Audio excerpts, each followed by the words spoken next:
Korban kasus bullying, pelecehan seksual, kekerasan, pengeroyokan yang berakhir di rumah sakit, sehingga proses belajarnya pun ya dari adik kita ini sudah memakan waktu sekian bulan tidak sekolah, karena informasinya sekolah di BINUS itu juga tidak bisa menjamin keamanan dan keselamatan belajar daripada klien kami, sehingga hari ini kami menemui ya, tadi diterima oleh Bapak Kapolres, Bapak Kasat Metro Jakarta Selatan juga tadi ketemu dengan Ibu Kanit PPA, yang dimana prosesnya akan segera per hari ini naik menjadi sidik penyidikan, karena sangat mungkin ini salah satu gambaran bahwa ada seorang anak yang ingin bersekolah dengan aman dan nyaman,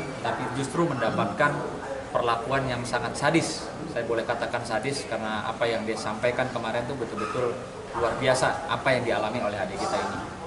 Sehingga dari sini pun, saat ini pun kami akan datangi sekolah, kami akan minta pertanggungjawaban pihak sekolah terkait masalah proses belajar dan keamanan daripada anak korban ini.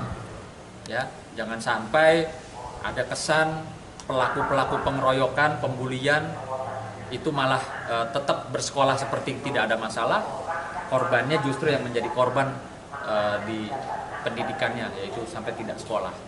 Dapat informasi juga bahwa pada saat mencoba mencari alternatif sekolah melalui proses belajar online, itu pun masih dibully, masih diintimidasi. Itu ya Dek ya, masih terus artinya. Lalu apa ini ketegasan dari pihak sekolah seperti apa?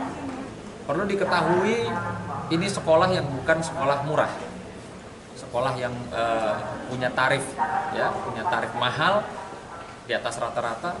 Tapi apa yang kami dapat, malah anak kita, adik kita ini menjadi korban di sana. Bang, pelaku ada berapa bang yang dilaporkan? Pelaku sementara ada 3 ke 4 orang ya? 4 orang yang kami sudah laporkan.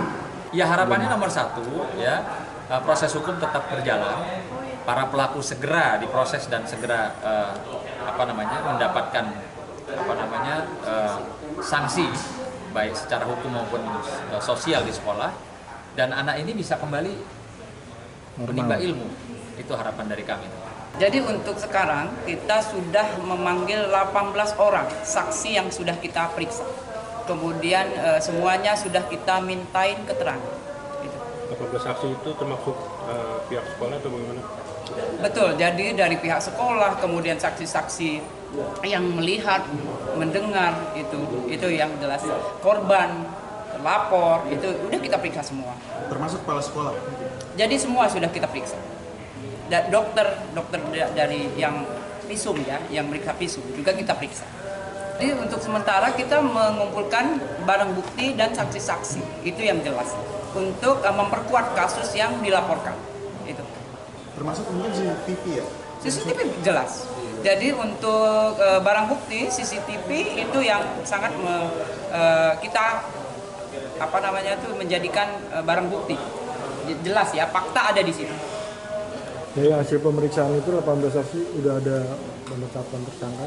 Untuk sementara ini masih kita menggali lagi.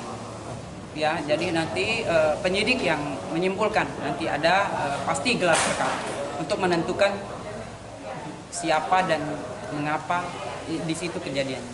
Menurut pelakunya itu di bawah umur atau di bawah umur?